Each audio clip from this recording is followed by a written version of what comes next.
टुट जी पई है ना मामू इस जगह तक इतों छाप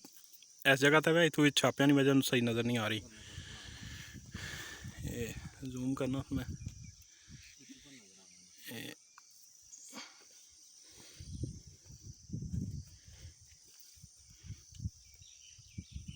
ये टुट है इस जगह ते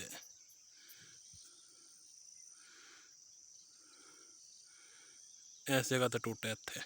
इत्थे मैं उपरों ही दसना इसी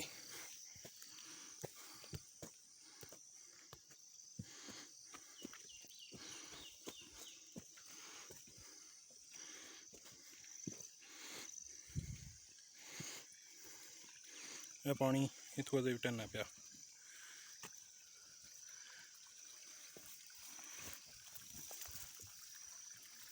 यह मार है इत्थे ते वो पानी ढलना पिया उतों यह मार इधरों थोड़ा बस सुराख दिखना तो जिधरों निकलिया उधरों फिर चौखा गलनी गई है मिट्टी तो टहनी गई है इधरों ऐसा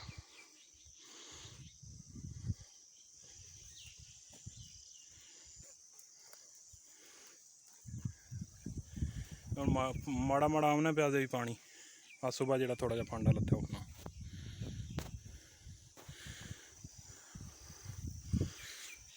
थल्ले उत्थे चिक्कड़ सी नहीं तो मैं उत्थे जां बाकी वो पर आया थोड़ा जहा पानी खलते आ लेकिन अगला जड़ा ही ना सा वो झल गया पानी अं वो उसी को नहीं फर्क पिया अगले बन्ने की वो तो बना इस जगह तो बना सा वो पार बन्ना नजर आने पिया अगला बन्ना इन्नी ऐस उठे हुए इत्थे जैसा इत्थे इतो नहीं तोड़ लगे जैसा